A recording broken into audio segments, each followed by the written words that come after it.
تو کیا یہ سر جو دھرنا ان دنوں تھا اس میں عمران خان ایگری تھے کہ سنجانی میں بیٹھ جائیں؟ یہ بھی کچھ ذرائع بتا رہے تھے کہ شاید بیرسٹر سیف جب ملنے گئے یا جو ہوا کوئی بات ہوئی تو پھر بشرا بی بی نے نہیں رکنے دیا وہاں. میرے خیال میں جتنے لیڈرشپ ہے باقی پی ٹی آئی کی، ان بیچاروں کی تو خیر کوئی ویلیو نہیں ہے، لیکن ان کا بھی یہ خیال تھا کہ اس نہج تک نہ جایا جائے جہاں پہ اسٹیٹ ریئیکٹ کرے. ان کا کام تھا سنجانی میں بیٹھتے، ان کا شو چلتا، آج بھی چل رہا ہوتا، کل بھی چل رہا ہوتا، کوریج مل رہی ہوتی، کہیں نہ کہیں جا کے نیگوسیشنز کچھ گیو اینڈ ٹیک ہو جاتا.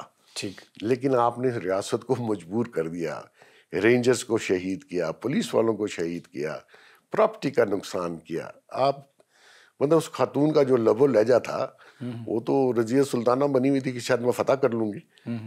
اس کو اندازہ نہیں ہے کہ جب ریاست ایکٹ کرتی ہے تو کیسے کرتی ہے.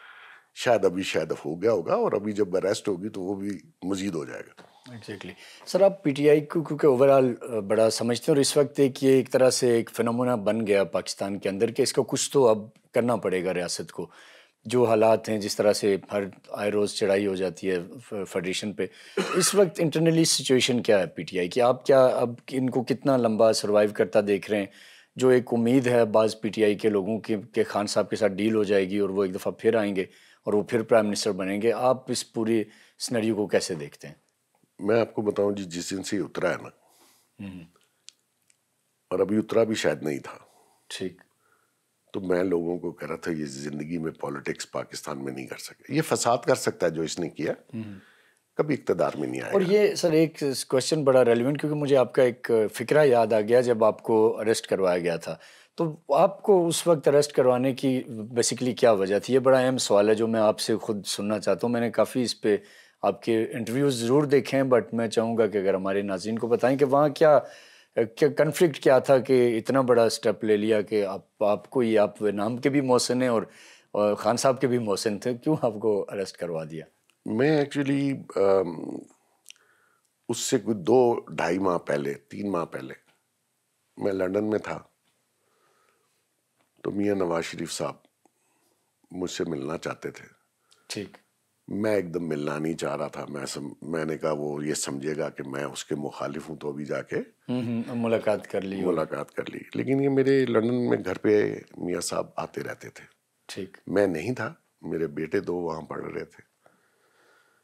تو جب ملاقات ہوئی، کیونکہ میں بھی ان کے مخالف رہا، یہ بھی میرے بہت مخالف رہے، تو اسی عرصے میں نے ان کو کہا کہ میں اگر آپ ساتھ دیں تو میں vote of no confidence Imran Khan کے خلاف لا سکتا ہوں. ٹھیک.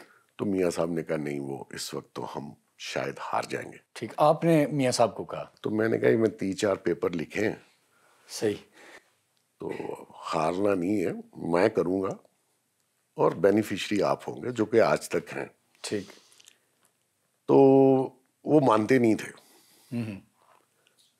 تو پھر ایاز صادق صاحب جو اسپیکر ہیں جی، یہ ایک دن آئے میرے پاس ادھر ہی لندن میں ہی. تو میں نے ان کو کہا کہ میں یہ کام کر سکتا ہوں، یہ بندہ اس ملک کو ڈبو دے گا اور ایسی سٹیج پہ لے جائے گا کہ شاید یہ ملک واپس نہ آ سکے. تو آپ ساتھ دیں میاں صاحب کو کہ راضی ہوں، تو باقیوں سے میں خود بات کر لیتا ہوں. تو میاں صاحب راضی ہو گئے. انہوں نے کہا کتنے دن چاہیے؟ میں نے کہا 15-20 دن دے دیں، میں ساروں سے جا کے ملتا ہوں. ٹھیک. میں جب یہاں آ کے ساروں سے ملنا شروع کیا اور میں نے سب کو بتایا کہ یہ ہو سکتا ہے، تو اس نے میرے خلاف، مجھے الحمدللہ اگر کوئی ہو تو مجھے پتہ چل جاتا ہے کہ میرے خلاف کہاں بات ہوئی یہاں.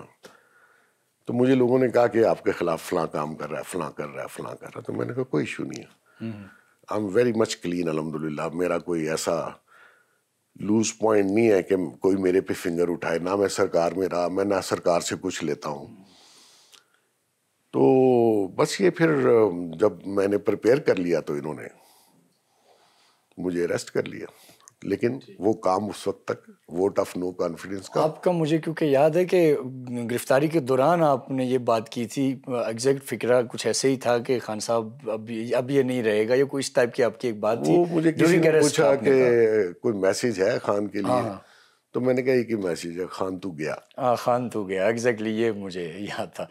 تو ناظرین بڑی انٹرسٹنگ گفتگو ہماری محسن بیگ صاحب کے ساتھ جاری ہے. محسن بیگ صاحب کا ظاہر تجربہ بھی ہے, پولیٹکس میں رول بھی ہے, بہت سی اہم سوالات ہیں جو ابھی مزید پوچھنے ہیں. آپ ہمارے ساتھ رہیے گا, ایک شارٹ سے بریک کے بعد واپس ویلکم بیک. ناظرین ہمارے ساتھ موجود ہیں محسن بیگ صاحب. ہم بات کر رہے ہیں پاکستان کی سیاست پہ, ماضی پہ, موجودہ حالات پہ اور فیوچر میں کیا ہو سکتا ہے. تو سر یہ تو آپ نے ایک ڈیٹیل سے چیزیں بتائیں اور خان صاحب کے حوالے سے جو حالات ہیں.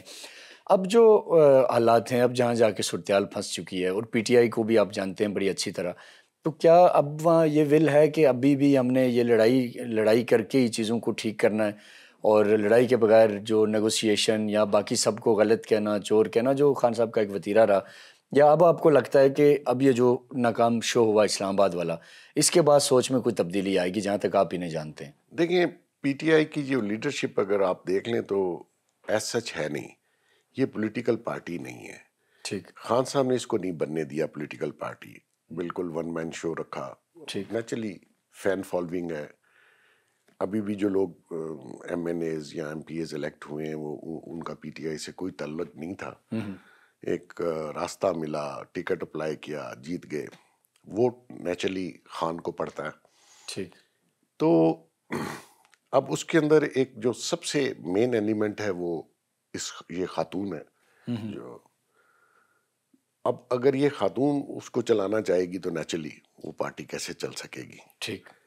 تھوڑا سا اگر آپ انٹرنیشنلی غور کریں تو جو نیو کون یا اسرائیل یا جو ہمارے ملک کے خلاف سازش ہے, وہ آج سے نہیں ہے, بہت عرصے سے ہے. ان کے پلان بن رہے ہیں, انہوں نے بہت انویسٹ کیا ہے اس ریاست کو ناکام بنانے میں.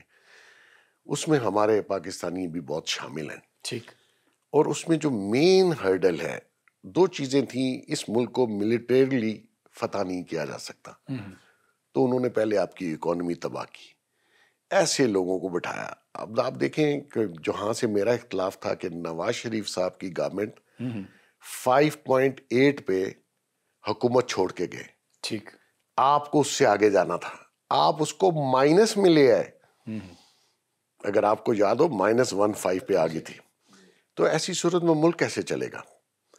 تو ابھی بھی جو انٹرنیشنل کانسپریسی اگینسٹ پاکستان ہے, اس کا یہ ایک حصہ ہے. ٹھیک.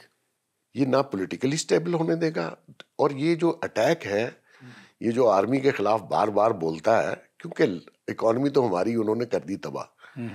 آخری چیز ہے فوج, ایک پلر کھڑا ہے جس نے ملک کو جوڑے رکھا ہوا ہے. دیکھیں نا, اس کو فارن فنڈنگ ہوتی ہے جو پہلے ہمیں نہیں پتا تھا. 29 لاکھ پاؤنڈ اس کو اسرائیل سے آتے ہیں. ادھر تمہارا کون بیٹھا ہوا ہے؟ انڈیا سے آ رہے ہیں, ادھر سے آ رہے ہیں, ادھر سے آ رہے ہیں. تو یہ چیزیں اس نے چھپا کے رکھی تھی, یہ ہمیں بتاتا نہیں تھا. جب یہ سرکار میں آیا تو اس کو لوگ ملنے آنے شروع ہو گئے باہر سے, جو میں کہتا تھا یہ کون لوگ ہیں, بتاتا نہیں تھا. پھر اس کے بیانیے میں چینجز آنی شروع ہو گئیں. اب وہ ایک رات کو لوگ اس کو ملنے آئے, میں نے کسی سے پوچھا یہ کون لوگ تھے, کوئی بتانے کے لیے تیار نہیں تھا. تو اگلے دن اس نے کہا ریاست مدینہ بناؤں گا. تو میں نے کہا یار تیرے جیسا بندہ ریاست, یہ میں نے کہا یہ بیان آپ کو کہاں سے آیا؟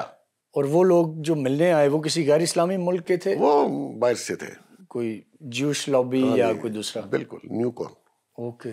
یہ Zalmay Khalilzad and company, they are all neocon. جو یہ کہتا تھا نا کہ اس ملک کے 4 حصے ہو جائیں, یہ ان کا پلان ہے. انشاءاللہ وہ کبھی ہوگا نہیں. تو اس نے اگلے دن کہنا شروع کر دیا ریاست مدینہ, کیونکہ انہوں نے اس کو کہا کہ اسلامی ٹچ, ہماری قوم ایسی ہے, اسلام کے نام پہ جو مرضی کروا لیں. ٹھیک. تو اس شخص نے, یہ اس کی سوچ ہے, اس کا کوئی سٹیک اس ملک میں نہیں ہے, جھوٹ ہے.